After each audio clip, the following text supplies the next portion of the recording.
આમ તો ગુજરાતમાં દારૂ છે, આ દારૂ એક ચર્ચા તો મુદ્દો છે, પરંતુ અહીંયા પીવાવાળા પણ ખુશ છે અને પીવડાવાળા પણ ખુશ છે। કેવળ ને કેવળ પોલીસે કામ કરવાનું હોય છે, ગુના દાખલ કરવાનું અને આરોપીઓની ધરપકડ કરવાનું। પરંતુ જે પ્રકારે ગુજરાત વિધાનસભાનું આ સત્ર ચાલી રહ્યું છે અને સત્રમાં ધારાસભ્ય ગોપાલ ઇટાલિયાએ સવાલો પૂછ્યા હતા કે ચોક્કસ જગ્યામાં કેટલા દારૂડિયા પકડાયા છે અને તેના સામે કેટલા બુટલેગર પકડાયા છે, અને તે જ મામલે આ વિભાગ સ્વાભાવિક છે કે ગૃહમંત્રી હર્ષ સંઘવીનો છે ને તેમણે શું જવાબ આપ્યો છે અને આ મામલે ધારાસભ્યની શું પ્રતિક્રિયા છે તે મામલે જ વાત કરવી છે। વૈષ્ણવજન તો તેને કહીએ જે પીડ પરાઈ જાનાને રે। નમસ્કાર, આપ જોઈ રહ્યા છો નવજીવન ન્યૂઝ અને હું છું આપની સાથે તોફિક ગાંચી। ગુજરાતમાં દારૂના મામલે અનેક વખત સત્તા પક્ષ અને વિપક્ષના ધારાસભ્યો હોય છે તે સામે આવતા હોય છે અને વિધાનસભાના સત્રમાં પણ આ દારૂનો મામલો છે તે ખૂબ ચર્ચાયો છે। ગુજરાતમાં દારૂ છે તે પેપર પર પ્રતિબંધ છે તે વાત સાચી છે, પરંતુ એવું કોઈ પણ થાણા વિસ્તાર નથી જ્યાં દારૂ નથી વેચાતો, પરંતુ દારૂ અહીંયા પીવાવાળો પણ રાજી છે અને પીવડાવાળો પણ રાજી છે અને પોલીસ પણ રાજી છે, અને તેના કારણો પણ તમે સારી રીતે જાણો છો। પરંતુ ધારાસભ્ય ગોપાલ ઇટાલિયાએ સવાલ પૂછ્યો હતો કે અમદાવાદમાં અને વડોદરામાં કેટલા દારૂડિયા છે તે ઝડપાયા છે અને કેટલા લોકો પર ગુનો દાખલ થયો છે, અને તેના સામે આ જ દારૂ આપનારા જે બુટલેગરો છે તેના પર કેટલા ગુના દાખલ થયા છે। આ મામલે ધારાસભ્ય ગોપાલ ઇટાલિયાને જે પ્રકારે ગૃહ વિભાગ તરફથી જવાબો મળ્યા છે તેને લઈને તેમણે સવાલોના સામે જવાબ આપ્યા છે।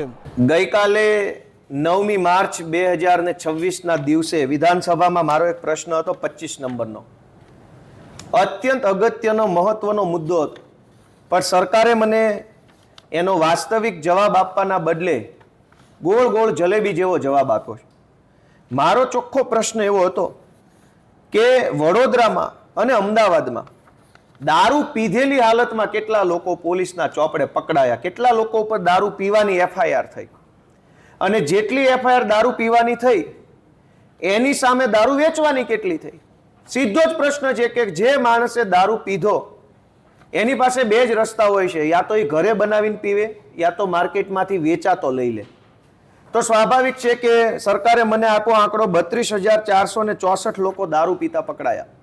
હવે આ 32,464 વ્યક્તિઓએ કોઈ જગ્યાએથી દારૂ વેચાતો લીધો, એ બોટલ ખરીદી કે પોટલી ખરીદી, તો સામે 32,464 વેચનારા કેમ નથી પકડાતા? આવો સીધો પ્રશ્ન હતો કે 32,464 પીતા પકડાયા, આ 32,464 લોકોને વેચનારા કોણ?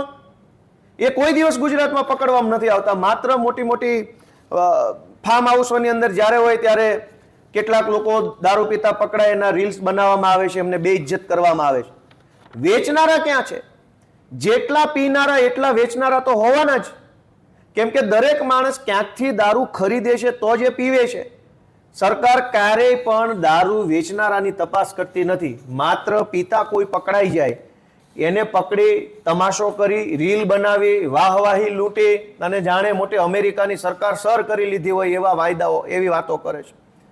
મારા પ્રશ્નનો વિધાનસભામાં એ જવાબ આપવા તૈયાર નથી કે 32,465 લોકોએ દારૂ ક્યાંથી ખરીદ્યો, ક્યાંથી એને માલ લીધો, કોની પાસેથી લીધો, કેટલા વાગ્યે લીધો, એની તપાસ કરી 34,465 વેચનારા, 34,465 પીનારા, એમ 60,000 લોકો પર એફઆઈઆર થાય તો કાર્યવાહી સાચી ગણાય।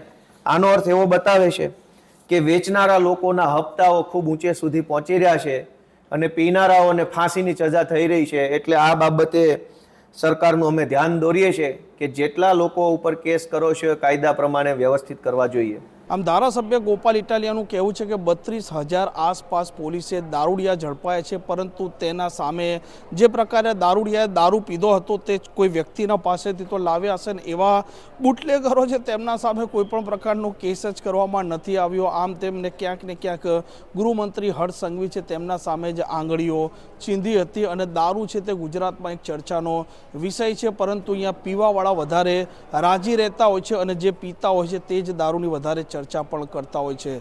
આ પ્રકારના સમાચાર માટે નવજીવન ન્યૂઝની આ ચેનલ સાથે જોડાયેલા રહો। તોફિક ગાંચી, ગાંધીનગર।